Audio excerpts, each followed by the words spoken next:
Abhimanyu movies देखने वाले भाई सारे दर्शकों ने पवन मलिक मोखरा की जोड़कर राम राम और नमस्ते। आज अभिमन्यु मूवीज के इस पॉडकास्ट स्टूडियो में ये पहला पॉडकास्ट है और हमारे जो सबसे पहले गेस्ट हैं वो किसी परिचय के मोहताज नहीं हैं, हमारे मित्र भी हैं और चर्चा विशेषज्ञ मैं कहूँगा। हर एक चीज़ पे बहुत खास तरीके से चर्चा करना, उस विषय की गहनता से मतलब उसका कति डॉक्टरी कर दिया, अगर एक किस्म से उसका मेडिकल कर देते हैं पूर्व सरपंच सुमित मकड़ोली जी। और सुमित मकड़ोली अभिमन्यु मूवीज पे आए हैं, तो सबसे पहले तो सर आपको राम राम नमस्कार और स्वागत है आपका। बहुत बहुत धन्यवाद पवन जी। और आपका जो अभिमन्यु मूवीज जो चैनल है जी, जितने भी दर्शक साथी, हमारी माताएं बहनें, हमारे युवा साथी, हमारे पिता तुल्य बड़े बुजुर्ग जो अपने को देख रहे हैं जी, उन तक भी मेरी राम राम नमस्कार पहुंचे। और बहुत बहुत धन्यवाद जो आप इतना शिद्दत से हमारे को देखते और सुनते हो। जी, और हमारा भी ये प्रयास रहता है कि वे सोसाइटी को अपलिफ्ट यानी कि सोसाइटी की बेहतरी के लिए हम बातचीत करते रहे और अपना अपना विजन, आपकी बात यहाँ तक हम उठाते रहें। जी, तो एक चीज मैं दर्शकों के साथ शेयर करना चाहूंगा, जी, जी सुमित जी, पता होना चाहिए उनको भी। जी, आज के दिन असल में तो कोई किसी का सुझाव मानता नहीं है, बहुत कम लोग, बहुत रेयर लोग ऐसे होते हैं कि जो अच्छे सुझाव को मानते हैं। तो पिछले दिनों जब पवन जी से मेरी मुलाकात हुई थी तो मैंने उनको सुझाव दिया था कि अपना जो आप पॉडकास्ट करते हैं और इंटरव्यू करते हैं जगह जगह, अलग अलग जगह जा करके, इसके साथ ही आप अपना एक स्टूडियो भी तैयार करो। और बहुत खुशी की बात है, पवन जी ने वो सुझाव हमारा ना केवल माना बल्कि वो स्टूडियो तैयार करके उसके पहले पॉडकास्ट का सौभाग्य मौका भी मेरे नाम कर दिया। बहुत बहुत धन्यवाद पवन जी कि भाई आपने अपने स्टूडियो का शुभारंभ कहूंगा मैं जी, कि जी, अपने इस पहले एपिसोड, पहले पॉडकास्ट के माध्यम से होने लग रहा है। जी। बहुत बहुत शुभकामनाएं। ये प्रधान जी, ये खास बात इसलिए थी क्योंकि आपने मुझे सजेस्ट किया था हम्म कि आप इस तरह का एक स्टूडियो बनाएं हम्म और गेस्ट आपके पास आएंगे। तो हम्म। आपने उस दिन जब मेरे को ये बात बोली तो मैंने उस दिन पूरी रात इस पर विचार किया। वाह जी वाह। माँ प्रधान जी ने कुछ अच्छा, बात अगर आपने मोदी जी की तरफ पूरी रात विचार विचार किया कि अगर किया। प्रधान जी ने अगर मेरे को पर्सनली ये चीज बोली है हम्म। तो कुछ खास बात नहीं, है। बहुत अच्छे करोगे, आप बेस्ट करोगे। मेरे को इस पूरा मतलब कि भाई आशा, उम्मीद है और भरोसा है इस बात पे। तो आपको एक बार फिर से शुभकामनाएं। जी, आप सोसाइटी की आवाज को उठाते रहो, बेहतरी के लिए काम करते रहो। जी, थैंक यू। और ठीक है, आज अपने जो टॉपिक है आप उसके ऊपर आते जी, हैं। आज का जो विषय है, आज का जो टॉपिक है वो बहुत गंभीर है सर। बहुत गंभीर है, बिल्कुल आपने मेरे आगे जिक्र किया था जी, और मैं बिल्कुल प्रिपेयर था उस पर बात करने जी। के लिए। और मैंने जब इस विषय पे बात करने की कोशिश की तो मैंने सुमित सरपंच प्रधान जी को कहा कि आप कुछ होमवर्क करना इसके ऊपर। तो इन्होंने कहा कि उसके ऊपर भी क्या होमवर्क करना है। सर आपने ऐसा क्यों बोला? मैं आपको, आप ही बताओ। पहले तो आप एक बार दर्शकों को वो टॉपिक बता दो। आजकल टॉपिक है अंधविश्वास। आज का टॉपिक है लोगों के दिमाग में भरा गया भूसा। हम्म सर विषय बहुत गंभीर है। हम्म मैंने दो वर्ड जो बोले ना, ढोंग, पाखंड और दान में सेक्स, और लोगों के दिमाग में मतलब उसको उनका ब्रेन वॉश करके भूसा भर दिया। इस तरीके से लोग हो रहे हैं, औरतों का यौन शोषण करना, औरतों का यौन आस्था व शोषण करना। अंधविश्वास के नाम पे। लेकिन जिस तरीके से ये अंधविश्वास होया, हम्म इसमें फंसे कौन लोग? आम आदमी, गरीब घर के कोई लोग चले जाओ, उनको लोग बहका लेते हैं। थारा नू टोटा है, थारे परिवार में यह समस्या है, थारे नुकसान हो रहा है, मैं ये कर दूंगा। पहले होते थे बेटोड़ा जला दे, छान मार कपड़े जल दे, गए, कपड़े जल गए, कपड़े पाट गए, इन चीजों तक सीमित था। लेकिन अब ये जो हाई प्रोफाइल अशोक सोसाइटी है खैरात ने खैरात बांटी, सर विषय ये है। बहुत, जैसे कि आपने स्टार्टिंग में बात कही थी ना कि भाई बहुत गंभीर मुद्दा है। जी, बिल्कुल बहुत गंभीर मुद्दा है। फिर सेकंड आपका सवाल था कि भाई आपको इस टॉपिक के ऊपर बात करने के लिए प्रिपेयर होने की जरूरत क्यों नहीं है। जी, मैं कहता हूं कि हमारे इंडिया में 140 करोड़ लोग हैं। जी, मैं उम्मीद के साथ कह सकता हूं कि आज 50 करोड़ लोग अशोक खैरात के बारे में जानते हैं, पूरे घटनाक्रम को जानते हैं और जो बदचलन व्यवहार उस आदमी ने करा है उसके बारे में सबको पता है। और ये गंभीर मुद्दा क्यों है? क्योंकि हमारी सोसाइटी की माँ, बहन, बेटियों को आस्था अंधविश्वास के नाम पे बहका लिया जाता है और उनका इमोशनल पक्ष इतना कमजोर होता है, वो कोई दैवीय चमत्कार हो जाने के चक्कर में किसी को नौकरी लगना है, या किसी का भी बच्चा नहीं हो रहा, किसी का बेटा नहीं हो रहा, या घाटा है परिवार में, आप तो ये कुछ पॉइंट ऐसे हैं, इन पॉइंटों पे बाबा ज्योतिषी वास्तु वाले या और फलाने धमकड़े जितने भी बाबे अन्ने हैं, ये बेकाले हुए हैं, दुकान खोले बैठे हैं। तो जितने भी हमारे दर्शक, खासकर हमारी माताएं बहनें जो इसको देख रही हैं, मैं उनसे निवेदन करूंगा कि जितनी भी देर की हमारी टॉक है इसको पूरा सुने, आपके लिए बहुत महत्वपूर्ण होने वाली है। और घटना क्या है वो पूरी की पूरी महाराष्ट्र की ये घटना है। अशोक खैरात नाम से एक ज्योतिषी, जिसकी नेटवर्थ भी बताई जाती है, यानी कि उसका जुगाड़ जो बताया जाता है कि 1500 करोड़ रुपए का मालिक है। आप इससे अनुमान लगा सकते हो कि वो आदमी कितना हाई प्रोफाइल होगा। देश के हमारे जो सुप्रीम नेता या मुख्य धारा के नेता हैं उनके साथ उसके फोटो हैं। इवन महाराष्ट्र की जो महिला आयोग की अध्यक्ष रही, अब तो उन्होंने इस्तीफा दे दिया, नाम था उनका मेरे ख्याल से रूपाली चाकणकर कुछ टाइप, जी, तो उन्होंने इस्तीफा दे दिया। वो भी उसकी भगत थी।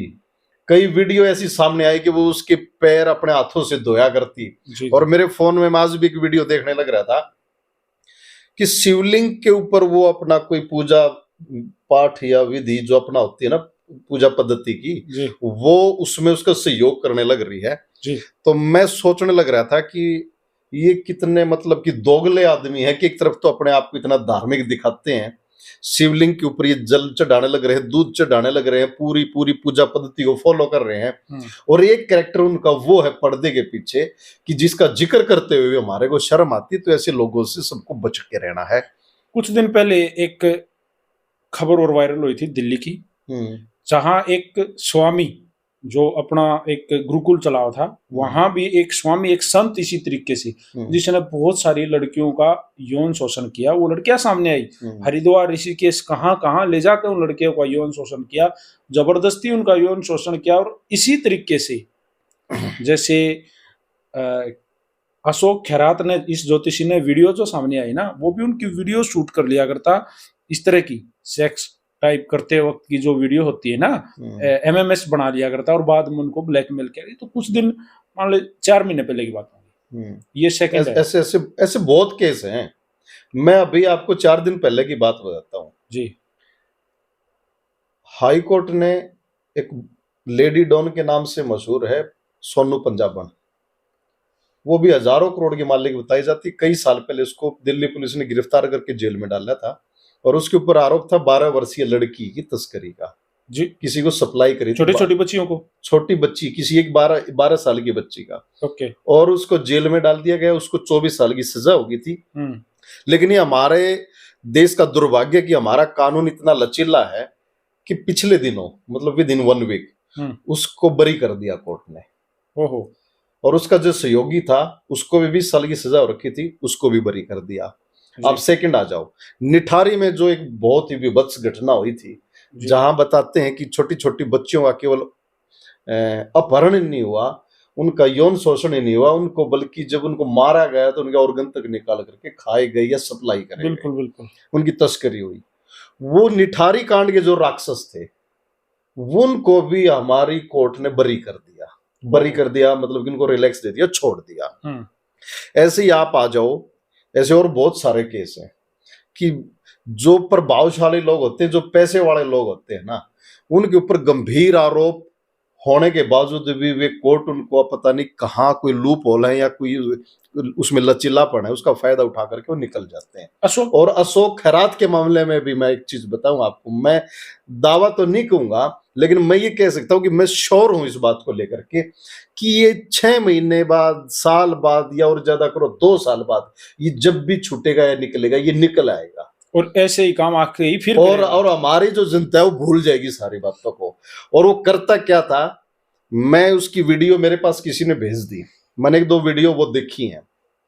मेरे को इतनी हैरानी हुई कि वो अपने ऑफिस में उन महिलाओं के साथ जो दुराचार करता था उसी टाइम उसी मौके घड़ी पे उसके ऑफिस के बाहर बहुत सारे लोग बैठे हैं वीडियो जो में दिखाई शीशे दे के रहे बाहर विजिबिलिटी है शीशे की, जी तो वो बाहर दिख रहे हैं। तो उसके मन में इतना सा भी डर, संशय या किसी भी तरह का कोई वो इनसिक्योरिटी नहीं थी कि वो लगता हो कि भई कहीं से थोड़ा सा भी कोई, वो फुल कॉन्फिडेंस में। पुलिस ने पूछताछ करी ना उससे अभी पुलिस ने पूछताछ करी तो उसने पता क्या कहा जी कि मैं तो धार्मिक विधि विधान का हिस्सा था। हाँ, मतलब हमारे देश में अब चीजें ऐसी हो गई हैं कि आप धर्म की आड़ में छुप जाओ और कुछ भी करते रहो। आप महिलाओं का यौन शोषण, यौनाचार, दुराचार उनके साथ करते हो और उसको भी आप धार्मिक विधि विधान का हिस्सा बताने लग जाते हो। बिल्कुल जी बिल्कुल। फिर नेक्स्ट बात हमारे देश में क्या आ जाती है, ये हमारा दुर्भाग्य है कि इसके खिलाफ आवाज उठाने वाले लोग आपको नहीं दिखेंगे। बिल्कुल लेकिन ये लव जिहाद का मामला होता तो पूरा देश रोड के ऊपर आके खड़ा हो जाता। बिल्कुल लेकिन 50 के करीब महिलाओं के नाम सामने आ चुके हैं और वो उनके साथ दुराचार करता ही करता नहीं था, उनकी गुप्त बड़े गोपनीय ढंग से उनकी वीडियो बना करके भी रिकॉर्ड करके रखता था। 58 महिलाएं की तो वीडियो सामने आ चुकी सामने आ चुकी और है। पता नहीं कितनियों के साथ क्या क्या हुआ होगा। और इसमें एक और भी बात आई, ये ज्योतिषी था, ये उनका लोगों का भाग्य दिखता था, ये उनको बताता था कि ऐसे ही बताता होगा कि तुम्हारे ऊपर राहु है, तुम्हारे ऊपर केतु है, तुम्हारा शनि ठीक नहीं है, तुम्हारे ऊपर ये है और वो उनको ऐसा डरा के ऐसा माहौल बना देता था कि उनसे रुपए भी हटता था। दुनिया जहान के अपना देशों विदेशों में तो इसने है ना अपना ट्रेवल किया है दूसरे के खर्चों पे, बड़ी बड़ी महंगी लग्जरी गाड़ियां इसने गिफ्ट मांगी है जी।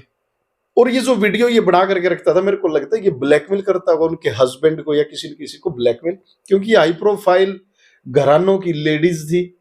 बिल्कुल वो अपनी कोई ना कोई घरेलू समस्या या अपने शारीरिक कोई बीमारी को लेकर, कोई बच्चे की करियर को लेकर, कोई बच्चा अगर उनके कहने में नहीं हो इस बात को लेकर, या पति को ये लगता हो कि भाई जैसे आप अभी देखते होंगे ना कि हरियाणा में भी ये दीवारों पे कई जगह लिखा सौतन से छुटकारा पाए, अखबारों में भी इस तरह की ऐड आती हैं। बिल्कुल तो ये वहां जाके अपने सारे भेद और कपाट खोल देती हैं। ये इनको ये नहीं पता कि ये जिसको तू अपने मन के सारे भेद खोलने लग रही है, यो आदमी जल्लाद है। बिल्कुल और वो उनको हिप्नोटाइज कर लेते हैं, एक तरह का सम्मोहन कर लेते हैं और उनका भरोसा और विश्वास ऐसे जीत लेते हैं कि वो उसके सामने अपना सब कुछ समर्पण कर देती हैं। ये हिप्नोटाइज करना है। अब उसने बहाना क्या पकड़ा कि मैंने किसी के साथ जबरदस्ती नहीं करी, जो कुछ हुआ उनकी सहमति से हुआ, आज तक किसी ने शिकायत नहीं कर ली है। बिल्कुल शिकायत कैसे करेगी, उनको तो इतने हिप्नोटाइज कर लिया, सम्मोहन में फंसा एक दिया। लड़की ने शिकायत करी है जो 3 साल से लगातार इस दुराचार की थी, तभी तो ये फंसे हैं।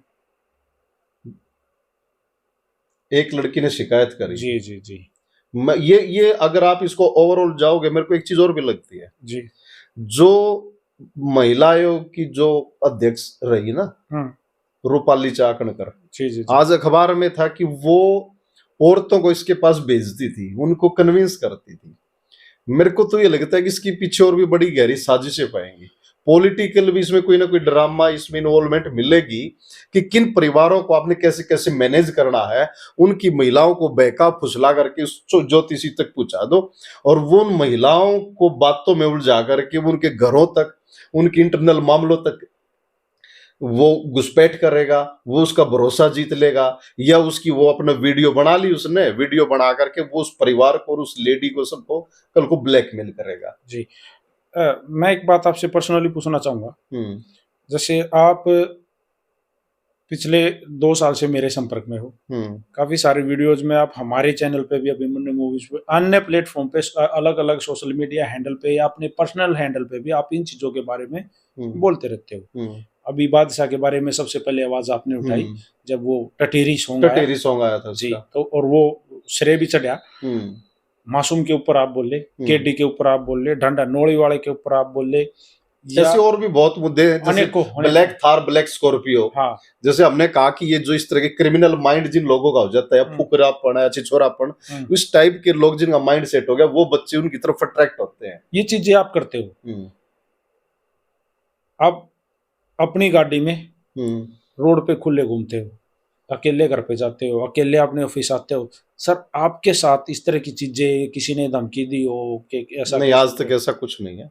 और ऐसा कोई डर, कोई सिक्योरिटी मेरे को है भी नहीं, ओके और मेरे को लगता नहीं ऐसा कुछ होएगा भी, जी क्योंकि मैं भाषाई सभ्यता और मर्यादा बना करके रखता हूँ। मैं किसी को नीचा नहीं दिखाता, मैं किसी को जलील नहीं करना चाहता। मैं सिर्फ एक वो सामाजिक पक्ष सबके सामने रखता हूँ जैसा हमारी सोसाइटी को होना चाहिए। कितने लोग आपके समर्थन में जुड़ते गए आपसे, मतलब वो आपसे वाक्य उन्होंने किया, आपकी बातें उन्होंने सुनी अनेकों सोशल मीडिया के माध्यम से, किन किन टाइप के लोगों की कॉल आती है कि आपने सही किया? कॉल भी आती हैं, मैसेज भी आते हैं, इनबॉक्स तो भरा पड़ा है, व्हाट्सएप पे भी लोग इस बात को थैंक यू बोलते हैं या अप्रिशिएट करते हैं। और अप्रिसिएशन ही वो चीज़ है जो हमारे को एनर्जी देती है और हमारे को लगता है कि हम ठीक ट्रैक पे हैं। अगर लोग अप्रिसिएशन ना करें, जैसे आप कवि सम्मेलन में जाते, कवि कहते हैं कि जो तालियां बजाओ, एक ओके, दूसरे के लिए तालियां बजाते हो तो हौसला बढ़ता है। बिल्कुल तो अप्रिसिएशन तो व्यक्ति के जीवन का हिस्सा है, और अप्रिसिएशन और क्रिटिसिज्म दोनों होने चाहिए। हम्म, अगर हमारा बेटा अगर घर में कुछ गलत कर रहा है तो उसको क्रिटिसाइज करते हैं, उसको हम आलोचना करते हैं। वो हमारी सोसाइटी में भी वो कल्चर हमें अप्लाई करना चाहिए। जो आदमी गलत करने लग रहा है उसको हम क्रिटिसाइज करें, जो अच्छा करने लग रहा है उसको अप्रिशिएट करें। तो ओके बस मैं जस्ट जो मेरी ड्यूटी है, मेरी सोशल रिस्पॉन्सिबिलिटी है, मैं उसको अपना निभाने लग रहा हूँ। और ये निभाते निभाते भी अगर मेरे को कोई अड़चन आएगी या कोई मेरा बुरा चाहेगा, तो भाई ऊपर भगवान है, कुछ भगवान भी देखता सुनता होगा, कुछ चीजें मैनेज करता होगा। नहीं तो जो बात आप कह रहे थे, हम्म, ऐसा ऐसा आज तक कुछ भी नहीं है कि किसी आदमी ने, वो ठीक है कि फेसबुक पे आपको कोई ट्रोल करने लग जाए, दुनिया जान के लोग हैं जो बद्दी बद्दी माँ बहन तक की गालियां देने लग जाते हैं, कोई बात नहीं, ऐसे लोगों को नजरअंदाज भी कर देना इग्नोर चाहिए। कर देते हो? हाँ, नजरअंदाज कर देते हैं। तो ट्रोल करने वाले, कमेंट बॉक्स में गालियां वगैरह आती हैं? देखो बादशाह के बारे में हम्म, दुनिया जहान के लोगों ने ये कहा कि वह बहुत ही वाहियात बदतमीजी के साथ ही, ऐसी शब्दावली के साथ इसने गाना बनाया। बिल्कुल। उसके भी सपोर्ट में आदमी खड़े थे अच्छा, उसके भी सपोर्ट में थे? कि नहीं नहीं, उसने तो है ना, ये लड़कियां स्कूल की थी ही नहीं, ये लड़कियां तो कलाकार थी, ये तो मॉडल थी फलाना। यार हमारे को क्या बताओ, गाना शूट होता है, सबको पता है कि कलाकारी होती हैं, लड़कियां स्कूल की थोड़ी थी। जी, लेकिन उन्होंने उस लड़कियों को दिखा तो स्कूल की भूमिका में रखा था। बिल्कुल बिल्कुल। और हमारे यहाँ उनके बैग जो टांग रखा था, कलाकार कौन सा बैग टांग के घूमा है? और वो यूनिफॉर्म थी। जी, तो मसला ये नहीं है कि वो आर्टिस्ट थी, वो मैच्योर थी या वो बालिग थी, मसला वो नहीं है। मसला ये कि वो रोल प्ले किसका कर रही है। कल न वो उसकी हिम्मत इतनी हो जाती कि वो और आगे बढ़ता और पता नहीं क्या क्या करता। और सेकंड ये कहते हैं कि इसने हरियाणवी को वहां तक पहुंचा दिया। ये हरियाणवी को कहां तक पहुंचा दिया, वो डेस्टिनेशन, वो ठिकाना, वो अड्डा कौन सा है कि वहां तक पहुंचा दिया। वो हमारे को दिखा दो एक बार, आगे हरियाणवी को वहां तक पहुंचा दिया। और हरियाणवी को वहां तक पहुंचा दिया आपने, हरियाणवी को अपलिफ्ट करा, अच्छी बात है, उतना क्रेडिट आपको दिया जाएगा। लेकिन इसका मतलब ये थोड़ी ना कि आप मन मौजी जो कुछ आएगा वही गाते चले जाओगे।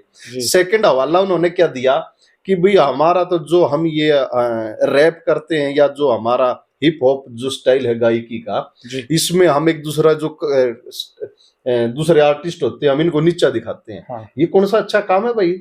और आपको नीचा दिखाना है तो आप पर्सनली फोन करके नीचा दिखा लो। आपको अगर किसी के साथ लड़ाई या प्रतिस्पर्धा या आपके किसी के साथ भाई दुश्मनाई है, आप अपनी पर्सनल निकाल लो। आप लोगों को टूल की तरह इस्तेमाल क्यों कर रहे हो? आप जनता को टूल की तरह इस्तेमाल क्यों कर रहे हो? थारी पर्सनल खुन्नस निकालने के लिए थोड़ी बैठे हैं हम। बिल्कुल। तो कहने का भाव ये है कि जो देखो जनता में हर किसी सबकी अपना अपना दिमाग होता है। कोई आदमी बादशाह को अपना जाति का होने की वजह से सपोर्ट कर रहा होगा, जैसे मासूम को भी बहुत सारे लोगों ने जाति का होने की वजह से सपोर्ट करा। जी जी। और मासूम ने भी इस आड़ में छिपके अपना बचाव किया कि भाई मैंने तो हरियाणवी को वापस आ दिया, मेरे पीछे पड़ रहे हैं, मेरे गाने की ब्लॉक करे, इतना हमारा नुकसान हो गया। कम से कम बादशाह में एक अच्छी बात तो थी, वो इतना बड़ा आज वर्ल्ड वाइड ग्लोबल लेवल का सिंगर और स्टार है, उसने इस ढंग का तो रोना नहीं रोया, मेरा इतना नुकसान हो गया, मेरे पीछे क्यों पड़ रहे हो। उसने तो बल्कि सामने आके सॉरी फील करी। मासूम ने तो वो भी ना करी। हाँ, मासूम ने तो वो भी नहीं करी। अहंकार है ना, तो वो अपने देसी में कहावत है कि आज गगरी छलकत जाए, जो अच्छा होता है ना वो ज्यादा अपने आप को शो करता है जी। और नेक्स्ट उसके बाद ये परिपाटी बन गया अपने हरियाणा से जिसकी शुरुआत हुई है जी। अब बॉलीवुड का भी कोई सिंगर अगर भद्दा गाएगा तो उससे गाने से पहले 100 बार सोचेगा। ऊपर तय ही नोरा फतेही का, संजय दत्त का जो गाना है वो भी बैन हो और विद इन 1 डे जी जी। एक ही दिन में महिला आयोग ने उसके खिलाफ भी एक्शन भी लिया, उसको नोटिस दिया गया और वो उसी दिन बैन हो गया। और नोरा फतेही ने सामने आकर के माफी मांगी। माफी मांगी और लेकिन माफी और क्लेरिफिकेशन दिया। मैं बताऊं, नोरा फतेही हमारे इंडियन की स्टार नहीं है, जी वो इंडियन नहीं है नोरा फतेही, वो मोरक्को मूल की है। लेकिन वो मूलतः स्टार्टिंग उसने जो अपने को एक्ट्रेस कह लो या एक मॉडल के तरह उसने अपना काम बॉलीवुड में शुरुआत करी उसने, जी और उसका अच्छा नाम बन गया। लेकिन वो सिंगर भी आज ग्लोबल लेवल की सिंगर है। उसके जी अंग्रेजी में बहुत गाने आते हैं, उसके जो को आर्टिस्ट है, उसके सहयोगी आर्टिस्ट होते हैं दूसरे सिंगर, वो सारे फॉरेनर या विदेशी होते हैं। जी तो वो हमारी भाषा को समझती भी नहीं है। अब उसको तो डायरेक्टर या जो कोरियोग्राफर या भाई जो भी प्रोड्यूसर जो भी थे जिन्होंने जो स्क्रिप्ट बना के दी, उसने गा दिया। उसने कहा कि मेरे को नहीं पता था कि इसका ये अर्थ निकलता है। ओके। फिर भी उसने सॉरी फील किया हम्म, और उसने इवन यहां तक भी मतलब कि अश्योर किया लोगों को कि इन फ्यूचर मैं अपनी टीम को और सजग करूंगी कि ऐसा कोई भी कमिटमेंट करने से पहले वो तय कर लें या छानबीन कर लें कि भाई मैं परफॉर्म या मेरा जो रोल है वो किस रूप में होगा और मेरा उसकी स्क्रिप्ट क्या है। जी। अब मैं वापस आ जाता हूँ अपने अशोक खरात पे। अशोक खैरात पे। हाँ। कैप्टन अशोक खरात कहो आप उनको, हम्म। क्योंकि उन्होंने फोर्स में जॉब की, वहां से रिटायर्ड है। आपको मैं एक और जानकारी दे दूं, उनका जो राइट हैंड है वो लकवाग्रस्त है। वो वो लकवाग्रस्त है। वीडियो में मैंने देखा हाँ कि वो अपनी जितनी भी एक्टिविटी करने लग रहा था वो अपने लेफ्ट हैंड से करने लग रहा था और जी उसका हाथ स्टेबल था एक ही जगह पे ऐसे, जी और वो उंगलियां भी उसकी अकड़ी हुई सी थी, जी। वो एक हाथ वो जो है वो पैरालाइज है। पैरालाइज है। जी और वो उसके बारे में भी ये बताते हैं कि वो जो इतनी दुनिया जान की औरतों के को उसने भाई दुराचार करना, जो उसके दिमाग में एक जो सनक चढ़ी हुई थी ना, वो उसके चक्कर में वो कोई दवाई वगैरह भी जो अपना आजकल वही दवाइयां लेते हैं ना, मर्दाना ताकत फलाना दकड़। और वाइग्रा वगैरह जिस टाइप की दवाइयां आती हैं, और इसके है ना बहुत सारे केस सामने क्योंकि ऐसे आ वो चुके हैं। 70 के लगभग उसकी एज है। नहीं, मैं जवानी में भी जो ये एज में भी जो बच्चे या भाई नादानी में कह लो या जिनको जानकारी नहीं होती वो उसका सेवन कर लेते हैं। 10 से 15 केस पिछले एक साल में मैंने देख लिए, नोटिस कर लिए कि कोई होटल में गया था, उसने कामवर्धक ये जो अपना ना कामोत्तेजक दवाई खा ली जी और वो वहीं पे डेड हो गया। दिल्ली से भी ऐसी खबर आई थी। एक तो मेरे ख्याल से अपने हिसार की घटना थी कोई। जी तो वो दवाइयों का इस्तेमाल अगर कोई आदमी करने लग रहा है तो सीधी सी बात है वो किसी के साथ डिस्क्लोज तो करेगा नहीं, वो छुप छुप के करेगा। अब उसकी डोज कितनी लेनी है या नहीं लेनी है, उसकी बॉडी का नेचर कैसा है ये उसको पता नहीं, वो उसको फिर उसके साइड इफेक्ट होते हैं, उसको नुकसान करती है। तो सुनने में ये आने लग रहा है कि भाई उसने वो अपना कोई ऐसी डोज उसने ली और वो उसका लकवा लग गया। लेकिन जी कमाल की बात है वो आदमी फिर भी, उसकी बॉडी उसका साथ नहीं दे रही, उम्र इतनी हो रखी है और वो फिर भी आदमी उसकी सनक, इतना एडिक्शन उसको हो रखा है कि अलग अलग महिलाओं के साथ संबंध बनाने का, कि वो रुकने का नाम नहीं ले रखा है उस आदमी जी ने। जी। ये एक किस्म से ये क्या इसको आप, ये एक साइको भी है। हाँ, मनोविकृति है ये बीमारी है एक किस्म ये की। बीमारी है। जी जैसे संजय दत्त ने एक बार किसी इंटरव्यू में कहा था कि मेरे है ना, आज तक उससे पूछा कि भाई 300 औरतों के साथ मेरे संबंध 300 रहे, से 350 कुछ। गिनती है नहीं। हाँ हाँ हाँ।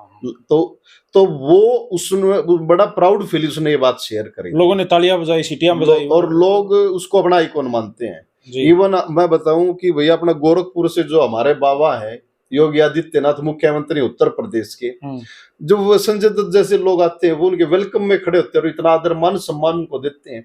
ऐसे third class character, bad character लोगों को जब हमारे साधु बाबा और मुख्यमंत्री जैसे ओहदे पे बैठे लोग उनको सम्मान देंगे तो यूथ में और देश में, सोसाइटी में क्या संदेश जाएगा। बिल्कुल सही। हमारे मनोहर लाल खट्टर, एलविस यादव जैसे छपरी को अगर हरियाणा के यूथ का आइकॉन बताएंगे तो यूथ में और सोसाइटी में क्या संदेश जाएगा। बिल्कुल बिल्कुल। एक ऐसा बंदा जो सांप का जहर सप्लाई करने में या कोई पार्टी वार्टी इस तरह ऑर्गेनाइज करने में दोषी पाया गया और जेल में गया। बिल्कुल। और वो तो ड्रगर्स है, वैसे भी ड्रग्स है और वो सट्टा वट्टा खिलवाने के लिए बच्चों को वो मतलब कि भाई एड शेड चलाता है कि सट्टा, यानी कि उनको मतलब सारे दोस्त उसमें, सारे दोस्त। और हमारे मुख्यमंत्री उस आदमी को यूथ आइकन बताने लगे। तो ये हमारी विडंबना है और हमारा दुर्भाग्य है हमारे देश का कि हमारे जो नेता लोगों को यही नहीं पता कि भाई कौन बैड कैरेक्टर है, कौन गुड कैरेक्टर है, कौन बैड एलिमेंट है, किसको हमने भाई पीछे धकेलना चाहिए, किन लोगों को आगे लेके आना चाहिए। एक चीज मैं आपसे फाइनली एक बात और कहना चाहूंगा सुमित सर, हम्म, जैसे डांडा नोली वाले का एक गाना आया था, आपने सुना था, हमारी उस विषय पर भी चर्चा हुई थी कि मैं बाबे बहुत पीटता, पीटदा, ऐसी कुछ उसकी लाइनें थी, हम्म, उसकी बड़ी निंदा हुई और हम्म, उसने भी उस गाने से वो लाइन हटा हटा दी। दी। लेकिन अब बहुत सारे साधु संत उस मामले पर बोले, हम्म, बाबा के ऊपर ऐसे कैसे बोल दिया, तेरी क्या हिम्मत होगी, तो बाबा ने क्यों कर पीट देगा। हम्म। अब इसके ऊपर, इस अशोक खैरात के अशोक ऊपर खैरात के ऊपर एक भी एक भी साधु आके नहीं बोल रहा। क्या उनकी इस तरह के जो लोग हैं जो पर्चा पाड़ते हैं, ये काम करते हैं, क्या उनको अपनी दुकानदारी बंद होने का डर है क्या? दुकानदारी बंद होने का डर भी हो सका है कि वो भाई तुम क्यों इस मामले को ज्यादा तूल दो, बदनामी थारी ये है। इन मदे का दाइसा भी हो सका है। एक आधा नहीं, ज्यादातर। ओके। अब एग्जैक्ट तो मैं आंकड़ा क्या बताऊं, मेरे तो अगर कोई ये कहे 50-50 तो मैं 50-50 नहीं कहूंगा, मैं नहीं कहूंगा ज्यादा है ऐसे ओहो। लंपट मक्कार। कितने तो जेल में पड़े हैं जी, और कितने बार घूम रहे हैं। कितने बार घूम रहे हैं, कितनों के ऊपर आरोप लगे हैं जी। कितने तो दुनिया जान के केस ऐसे हैं कि जो हमारे सामने नहीं आते, जो इन्होंने मर्डर तक करवा दिए। जी। और ये है लाल रंग का भगवे कलर का बाणा पहनने के बाद इनकी हरकतें हैं। जी, आप भगवे को कितना मानते हो? मैं भगवे को, देखो भगवा क्या है, भगवा तो एक रंग है। अब ये पीला है, ये क्या है, ये तो एक रंग है। इसमें रंग की क्या भूमिका आदमी के कैरेक्टर में, मेरे तो समझ से बाहर है। जी। जितने हमारे देश के नेता हैं सारे सफेद लिलन के कपड़े पहनते हैं, खादी के कपड़े पहनते हैं, ज्यादा करप्ट वे हैं हमारे देश के नेता, जितने ज्यादा करप्ट, सब अपना घर भरन लग रहे हैं। कितनी कितनी पुश्तें उनकी चली गई जो सत्ता में बैठे हैं और सत्ता को छोड़ने का नाम नहीं, नए लोगों को आगे नहीं आने दे रहे। तो कपड़े का रंग क्या है उससे मेरे हिसाब से, मैं उसका कोई आदमी के उससे कोई लेना देना। संतों को मानते हो?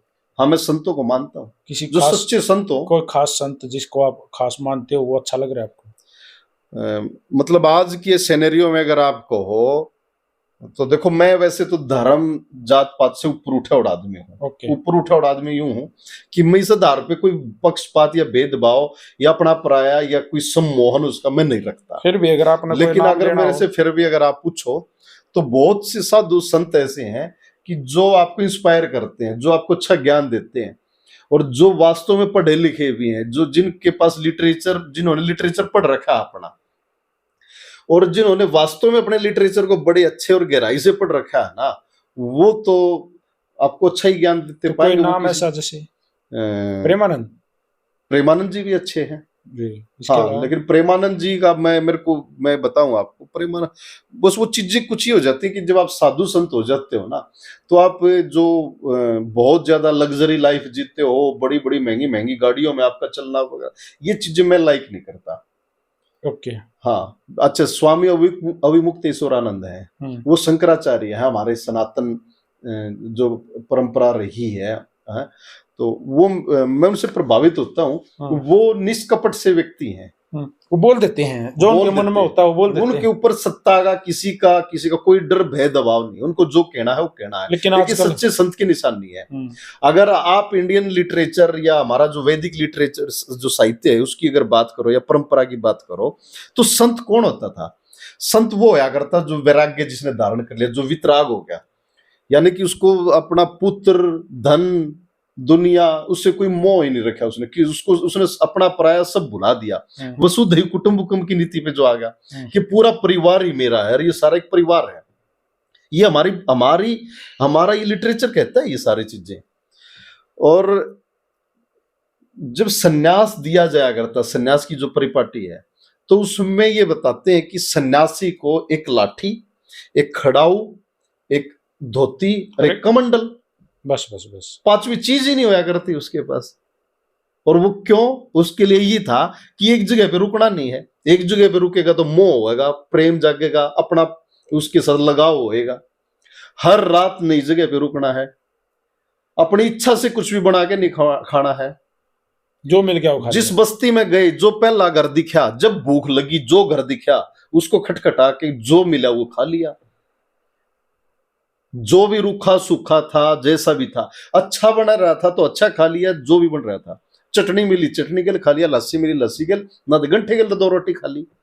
ये हो है साधु संत की तो निशानी। लेकिन अब क्या है साधु संतों का, प्रयागराज में मैं गया था, वहां ऐसे ऐसे साधु थे, 20-20 करोड़ रुपए का तो सोना पहन रहे हैं। अब क्या सोने के तो सिंहासन अपना साथ आप लेके प्रयागराज में गए, हाँ मतलब कुंभ में, महाकुंभ में, अब क्या सोच के गए थे कि भाई मेरे भी पाप धो जाएंगे, मैं नहीं, भी मैं तो मेरे साथी हैं वहां पे है ना। कई सौ साल बाद ये आया है, 150 नहीं, साल मेरा वहां जाने का मकसद ये नहीं था, मेरे साथी हैं, उन्होंने वहां पे काम ले रखा था। ओके, ठीक है, उनको टेंडर मिला था खाने वाने की व्यवस्था वहां पे करने का, तो मैं उसकी सहायता में, उसकी हेल्प में, और भाई इस बहाने इतनी दूर उस दिन के लिए रुक भी आऊंगे, देख भी आऊंगे कि दुनिया जान के लोग पूरे देश के कोने कोने से जो वहां पहुंच रहे हैं, लटक लटक के, दुखी होकर, बूढ़े बुजुर्ग सब, तो उन लोगों की आस्था कितनी मजबूत, कितनी मतलब आपने strong है। वहां जाके मतलब खुशी हुई या आप सोचने पे मैं मजबूर सोचने पे मजबूर होया, मैं सोचने पे ये मजबूर होया कि जो आने लग रहे हैं ना बेचारे, इनकी आस्था में कोई वो नहीं है, फॉल्ट नहीं है। हाँ। वो अपनी जगह पे ठीक है, उनको जैसा बता दिया गया, जैसा समझा दिया गया, वो अपनी जगह पे ठीक है। लेकिन जो उनको जो पढ़ा दिया गया कि वहां जाने से पाप कट जाएंगे या इतने सालों में आया है, ये आया अब वो संगम था वहां पे। संगम जहां कहीं भी होता है ना, पूरे वर्ल्ड में आप चले जाओ, जितने भी प्राकृतिक ऐसे हमारे जो स्पॉट हैं, चाहे कोई झरना है ना, जी कैंपटी फॉल है, या और दुनिया जहान के हैं, हमारे इंडिया के अलावा जितने भी प्राकृतिक जो हमारे मतलब कि नेचुरल स्पॉट है ना, वहां कहीं भी धार्मिक आस्था के हिसाब से कोई कनेक्ट ही नहीं होता। हमारे यहाँ जितने भी यूनिक पॉइंट हैं, स्पॉट हैं, उनको सबको आस्था के साथ कनेक्ट कर हमारे यहाँ तो जो अपना तालाब होता है ना, जिसमें भैंसे पानी पीती हैं, जिसने कहा रापा जोड़, अपनी तोड़ भी आस्था है भाई, भैंस ब्याहोगी, खींचने पहले दिन जोड़ में, उसको जोड़ में गिर खाऊंगे। तो मतलब हर चीज को आस्था से, धर्म से कनेक्ट करते चले गए। एक समय पे ये संगम हमारा बहुत ही सुकून भरा, बराबर में जंगल होया करते, और दो नदियों का आकर मिलन होने लग रहा है, और वो तो चलो वहां गंगा का और यमुना का होने लग रहा है। आप अगर वहां उत्तराखंड में चले जाओ, अलकनंदा और भागीरथी का जहां संगम होता है, वो संगम भी इतना शानदार है, वहां एक अलग ही फील है। और जब आप ये फील करते हो कि अलकनंदा जो आई उसका पानी का रंग अलग है, और जो भागीरथी जो आई उसका पानी का रंग अलग है, और दोनों मिलके गंगा बनती हैं। जी। और वो जब आप वो देखते हो, और तो जो आप परमात्मा की बनाई जो प्रकृति है, तब आपको समझ में आता है कि देखो कमाल की बात है कि मैकेनिज्म एक ही है। बर्फ पड़ी है, बर्फ का एक एक ड्रॉप अलग अलग जगह पे, लाखों करोड़ों और वो पता नहीं कितने ट्रिलियन ड्रॉप हर मोमेंट पे, हर क्षण वो और नदी का रूप लेने लग रहे हैं। एक नदी इस तरफ से आई तो उसका रंग कैसा है, एक नदी उस तरफ से आई तो कैसा है जी। अब उसको अगर हम आस्था से कनेक्ट कर देंगे उस संगम को, तो वो चीजें फिर वही। तो आप स्नान करके आए? स्नान तो डेली करा करता मैं पानी में, वहां पे पानी में नहीं, मतलब संगम में, ठुट्ठी नहीं, वहां सप्लाईज होती उसमें स्नान करा। संगम में नहीं किया आपने? ना संगम में नहाने का था ही कोई नहीं हिसाब किताब। संगम में नहाने का कोई वो था ही नहीं। वो तो ठीक है, उनको आस्था, संगम की तो आप छोड़ दो। आप अब एक देखो, आप पिछला बिहार चुनाव से पहले छठ के दौरान पूरा विवाद रहा दिल्ली में, यमुना को स्पेशल भाई क्लीन किया जाने लग रहा है, साफ करो, व्यवस्था ऐसी बनाओ कि जो बिहारी हैं, जो छठ को मानते हैं, पर्व के रूप में मनाते हैं। अभी 4 दिन पहले छठ था, छठ का दिन था, उस दिन भी स्नान कर रहे थे। एक वीडियो सामने आ रही थी, उस वीडियो में मतलब एक औरत ने डुबकी लगाई, उसके चारों तरफ जाग ही जाग है, केमिकल का पानी है, उसमें एक औरत नहाने लग रही है। वो अपनी आस्था तो मजबूर है, वो तो अपनी उसकी आस्था बेचारी, उसको जितना बताया गया उसको फॉलो कर रही है, वो अपनी जगह अपना 100% दे रही है। लेकिन उसको जो बताने वाले थे वो लंपट रवे मक्कार हैं। और कमाल की बात यह कि बिहार में चुनाव था तो यमुना साफ होगी, अगले साल देख लेना आप यमुना के ऊपर कोई बात भी कर ले तो। बिहार में चुनाव था तो प्रधानमंत्री नरेंद्र मोदी वहां पे स्नान करने के लिए घाट बना दिया गया उनके लिए, अगली बार देख लेना कोई भी जिक्र नहीं करेगा जी। एक और बात, बिहार में चुनाव था तो उनको लिए टिकट फ्री कर दिए गए, लेकिन अब सिलेंडर सपड़ गए, सिलेंडर नहीं मिल रहे थे, तो जितने बिहार के जो मजदूर थे ना, हरियाणा से, महाराष्ट्र से या गुजरात से, मोदी जी के गुजरात से, वे बेचारे वापस चले तो ट्रेन नहीं मिल रही उनको जी, उनकी टिकट अब तो कोई फ्री करी जी। हमारे मतलब ये हमारे देश की विडंबना है कि यहाँ सारी की सारी चीजें राजनीति से प्रायोजित होती हैं, और जो धर्म है, धर्म लोगों को ऑपरेट करने का एक मैकेनिज्म बना दिया, ये एक बिजनेस बना दिया। नहीं तो धर्म की जो सीख है वो अपने कैरेक्टर में, अपने व्यवहार में आप अप्लाई क्यों नहीं करते? और आपके माँ बाप अब जो ज्योतिषी है वो 1500 करोड़ रुपए उसने इकट्ठे कर रखे हैं, उम्र उसकी इतनी कितनी हो रखी है, जी, जी। वो अपने से आधी उम्र की जो महिलाएं उसके पास आती हैं, बेचारी दुखिया एक कहूंगा मैं तो, जो अभाव है, जो एक स्पेस उनके परिवार में या उसके जीवन में हो रखा है, वो अपनी समस्या के समाधान के लिए उसके पास आए, और वो उनको बहला फुसला के इस बात के लिए उसने प्रिपेयर कर लिया। ममता कुलकर्णी आपने नाम सुना होगा। हाँ, इंडियन हीरोइन थी वो, एक्ट्रेस थी, वो भी साधु बन गई हैं। नहीं, आपको मैं बता दूं, वो साधु का चोला लिया था, वो महामंडलेश्वर बना दी थी, और वो महामंडलेश्वर महाकुंभ में और वो महामंडलेश्वर से दोबारा फिर अपनी वैसी रियल लाइफ में आ गई। उनका एक बयान आया लेटेस्ट, उन्होंने कहा कि उस ज्योतिषी से ज्यादा दोषी वो महिलाएं हैं जिन्होंने उसके सामने उस टेबल पे बैठ के अपने कपड़े उतारे। ये तो फिर अगर ममता कुलकर्णी ये बात कह रही है ना, तो फिर एक बात और बता दो जी, फिर तो अगर किसी बच्चे को कोई चॉकलेट दे गए और उसका किडनैप कर ले जाए, तो इसमें दोषी कौन होगा? इस हिसाब से बच्चा दोषी, फिर तो बच्चा भी दोषी है। वो कह रही है कि ये इनकी एज जो है वो माइनर नहीं थी, ये सारी की सारी एज मतलब बहुत बड़े बड़े पदों की। अपने घरों में अखबार आते हैं ना, बिल्कुल, उस अखबार में आप खोल के देखना, उस अखबार में फोटो आता है, स्वतंत्र से छुटकारा पाए, कोर्स आता है, कई सारे आते हैं उनके, कई सारे आते हैं, नंबर भी आता है। बिल्कुल, वो अखबार में वो जो एडवर्टाइजमेंट आ रखी है, वो फ्री में तो कोई अखबार नहीं करता है, बहुत पैसे लेते हैं, क्योंकि वो कमर्शियल उसका जो अपना होता है ना, अलग पेज होता है, तो वो उसके पैसे ले, तो वो पैसे क्यों पे करने लग रहे हैं एक दिन के लिए? क्योंकि लोग वहां कॉल करते हैं। एक दिन में कम से कम 2, 3, 4, 5 हजार रुपए तो उनके खर्च हुए होंगे वो एड देने में। होते हैं,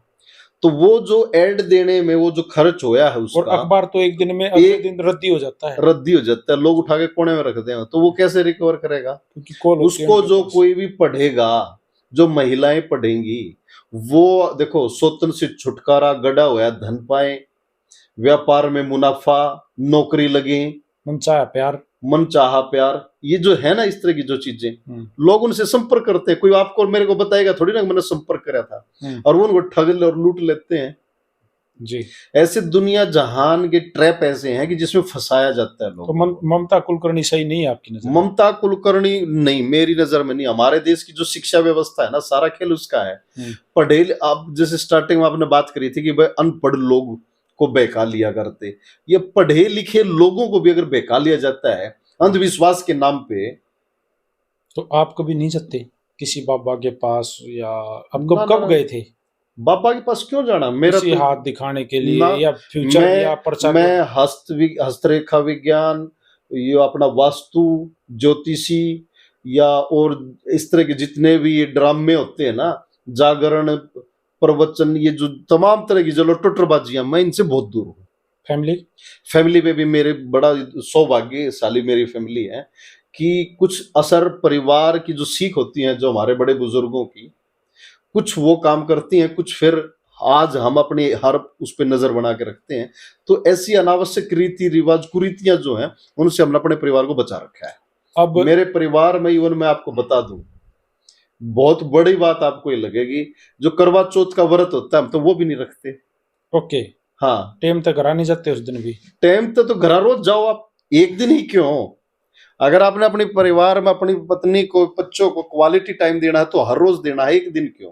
हाँ। कैप्टन अशोक खैरात ज्योतिषी और इसके जैसे और अनेकों ज्योतिषी, भविष्य बताने वाले, पर्चा निकालने वाले हमारे नियर अबाउट भी बहुत सारे हैं। क्या कहना चाहोगे जो इस वीडियो को सुनने लग रहे हैं, उन परिवारों को, उन बहनों को, उन माताओं को जो इस तरह के, मतलब देखो घर से पैसा गया, यह तो वह एक पुरानी बात नहीं होगी, बिला भाई घर तक बिला भाई पैसे दिए फूड कवाई, ये तो वह बात, इसको पैसा दिया और उस दुष्ट की हवस के शिकार हुई हवस केवल और सामाजिक केवल सामाजिक हवस के शिकार नहीं है, उसने वीडियो भी बना के रखी। और सामाजिक ये कितना देखो, चलो हम वो उनकी बात मान ले वहां कि वो दोनों की सहमति से होया, बंद कमरे में होया, वीडियो भी क्यों बनाया था?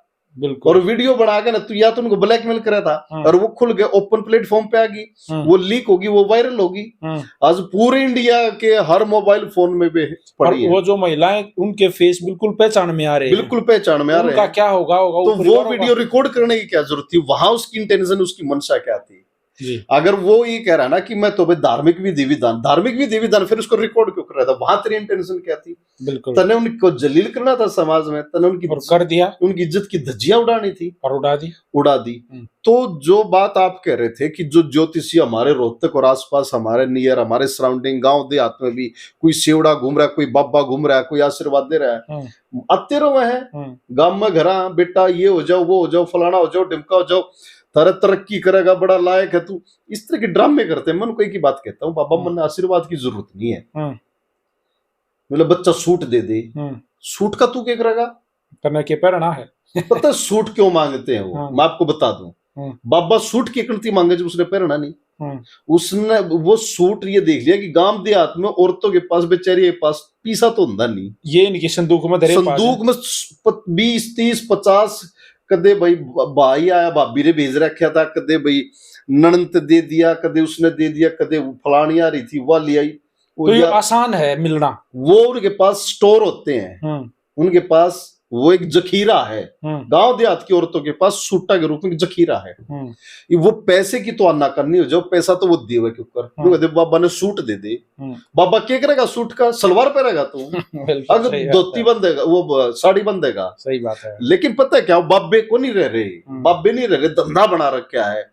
बाब्या का काम ये थोड़ी था कि गांव में हम लोग ये धोर जाकर सूट मांगो, बिल्कुल। लेकिन उन्होंने ये नब्ज पकड़ ली कि सूट इकट्ठे कर लो, मर रहे तो मरा सूट। अगर आप पैसे देने लग जाओ तो आप बाबा को 200 रुपए दे दोगे, घना करोगे तो 50 दे दोगे, घना करोगे तो 100 दे दोगे, बिल्कुल। सूट तो दे देंगे, और सूट कम से कम 200 रुपया का दमाड़ा है, 200 300 400 रुपए से स्टार्ट हुआ है सूट, बिल्कुल।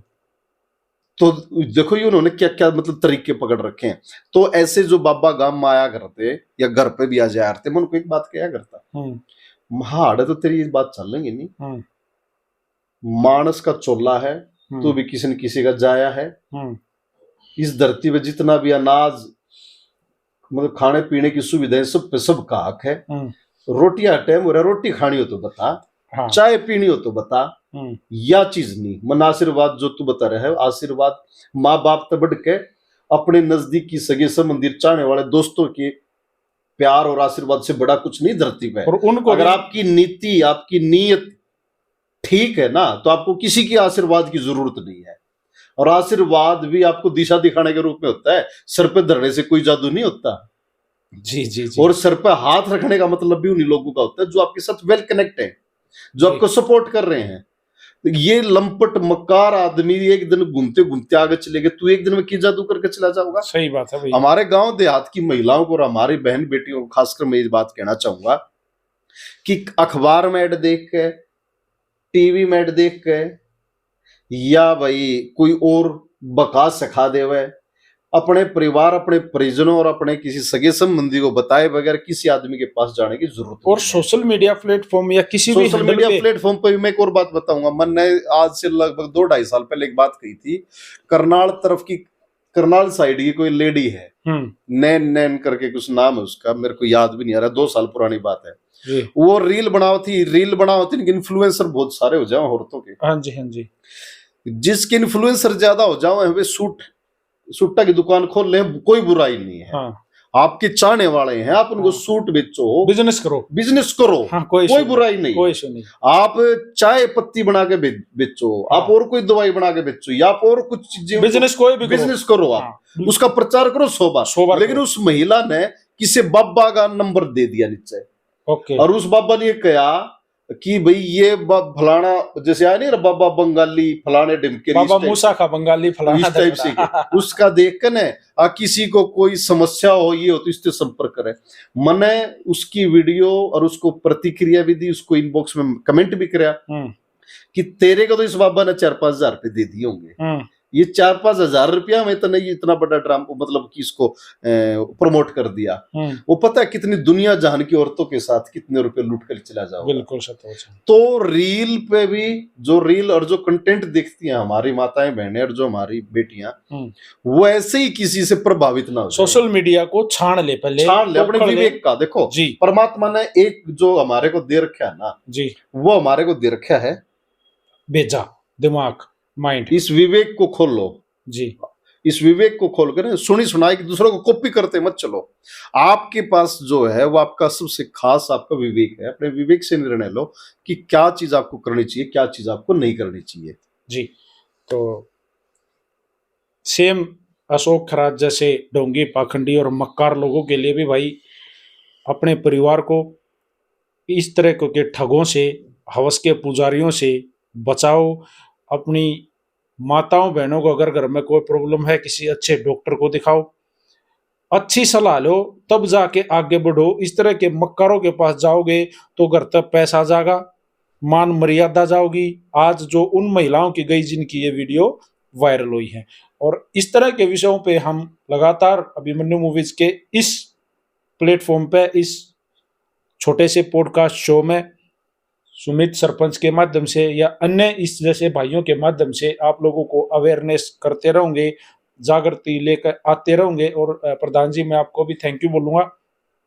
जब भी मैं आपको बोलता हूं सर कोई खास विषय है, इस विषय पर हमने चर्चा करनी है, ये समाज हित में है, तो आप 1 मिनट में उस पर यस बोलते हो, उसके लिए मैं आपको बड़ा धन्यवाद कहूँगा। आपका भी बहुत बहुत धन्यवाद जो आपने ये प्लेटफॉर्म भी दिया। जी, और बल्कि मैं तो ये कहूंगा कि हमारे गांव देहात में जो एक्सपर्ट है ना, जी, कोई डंगरा का एक्सपर्ट है, जी, जी, कोई खेती का एक्सपर्ट है, जी, और जो आपकी वीडियो देखने लग रहे हैं, जिनको खुद को ये लगे कि भाई मैं इस पर कोई बात रखना चाहूँ, तो तो नंबर वो है। पवन से संपर्क करो और आगे न अपनी बात अपने यहाँ रखा करो कि आपको आपके हाथों में कोई हुनर है या आपको कोई नॉलेज बहुत अच्छी है या आपको अपने इतिहास, अपने गांव देहात की जो कल्चर है उससे जुड़ी हुई कुछ बातें आपके मन में है कि मेरे को शेयर करनी चाहिए। जी, कोई तो पुरानी बात, कोई पुराना ऐतिहासिक कोई सी बात जो तो आपके पास है, आपके कॉन्फिडेंस होना चाहिए कि आपको देखो अब कोई दिल्ली तो जाना नहीं आपने स्टूडियो में कि वो आपको वहां किसी की सिफारिश लगवानी। ये तो अपने घर का आदमी है,